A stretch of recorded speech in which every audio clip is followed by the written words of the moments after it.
Good afternoon, dear children. This is your science teacher. Now take out your science textbook and open lesson number 14, that is water. So, dear children, as you know that from yesterday we have started our lesson number 14, that is water. We have also seen some basic concept about the water. Now let's start the lesson. Suppose for some reason your family gets only one bucket of water every day for a week. Imagine what would happen, okay? What can you do in a one bucket, okay? You cannot survive, okay, without water, okay? And you cannot do your household work with one bucket of water. So, would you be able to cook, clean utensils, wash clothes, or bath? What are the other activities you would not be able to do? What would happen if we do not have easy access to water for a long period of time? Okay, it would be very much difficult for us to live. Okay, because without water we can't even imagine living. Okay, so apart from drinking, there are so many activities for which we use water, because for every activities, okay, we cannot use dirty water or impure water. We have to use fresh water, okay, or clear water, okay. So do you have an idea about the quantity of water we used in a single day? Okay, that means how much amount of water we used in a day. So first for these we have to do one activity here. First of all, list all the activities for which you use water in a day. Okay, some activities are listed in the table number 14.1. Make a similar table in your notebook also throughout the day. Measure the amount of water used, okay, for each activity by you and other family members. You may use a mug, a glass, a bucket, or any other container to measure the amount of water used. So, table number 14 for 14.1. Estimation of the amount of water used by your family in a day. Okay, first of all, activities are given here, then amount of water used. Okay, so first of all, for drinking purpose. So for drinking purpose, we can drink about 10 or 15 glass per day. Okay, or 12 glass.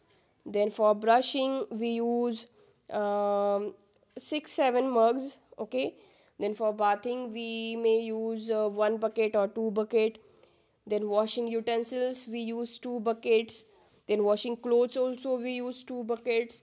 Then for toilets also we use two buckets. Then cleaning floor also we use two buckets, and any others. Okay, so you can take example one bucket. So total water used by family, that means about a one tanker. Okay, we use one tank. So so now have a rough idea as to how much water your family uses in a day. Okay, that means about 12 to 15 buckets of water we used in one day. So can you estimate the amount of water used by you for personal cleanliness in a day? Okay, you can also count your own using of water. So using this information, calculate the amount of water needed by your family in a year. Okay, for example, if you are using 20 buckets in a one day, then how much water you are using in a you can say the 1 year. Okay, that means about 400 or 500 buckets in a year. So so this will give you an idea of the amount of water needed by one member of your family in a year. Find the number of people that live in your village or town. You may now get an idea of the amount of water needed by your village or town in a year. So after counting all the water you used, okay, you can easily count the water used by the village or town or area where you lived. Okay, then you have listed a number of activities for which you use water. So do you think our water requirement is limited to activities like this? Okay, We use wheat, rice, pulses, vegetables, and many other food items every day.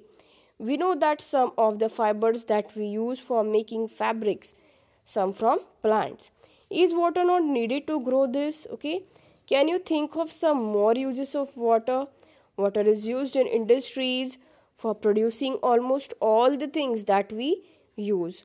So we need water not only for our daily activity but also for producing many things. Okay, as you know that in industries, okay, they use lots of amount of water for cleaning and boiling processes. Okay, then where do we get water from? Okay, now we have to just think about the sources of water. Source means where from where we get the amount of water. So where do we get the water that you use? Some of you may say that we draw water from a river, spring, ponds, well, or hand pump. Okay, some other might say we get water from taps. Have you ever wondered where water in the taps comes from? Okay, water that we get from taps is also drawn from the lakes or river or well. Okay, it is then supplied through a network of pipes. Okay, but the main sources are the rivers, lakes, and you can say the wells. Okay, so see like this, from river here, for example, this is the pond or river, this is the pipeline, and this is how we get water. Okay, each of us may be getting water into our homes in different ways, but finally all of us get water from the same sources. No matter how it gets, but we are getting the water from the same sources, such as ponds, lakes, rivers, and wells. So we have discussed some of the sources of water. Where does the water come from to fill these ponds, lakes, rivers, and wells? Okay, yes, it maybe comes from the raining. Okay, do you know that about 2/3 of the earth is covered with water? As you know that, as I told you, that 97% of water covered by the earth crust. Most of this water is in the ocean and seas. Okay, the water in the ocean and seas has many salts dissolved in it. Okay, and the water is saline. Saline means salty water, so it is not fit for drinking and other domestic, agricultural, and industrial needs. Okay, you might have heard the famous line of the poem Rime of the Ancient Mariner, okay, written by the Saint Coleridge in 1798. Water, water everywhere, nor any drop to drink. That means he is talking about the ocean. Water, water is everywhere, but we cannot drink a little drop of it because it is very much salty. Understood? So, dear children, this is it for today's video. If you have any problem regarding this video, you can ask me. Till then, it's goodbye from my side. Thank you and have a nice day.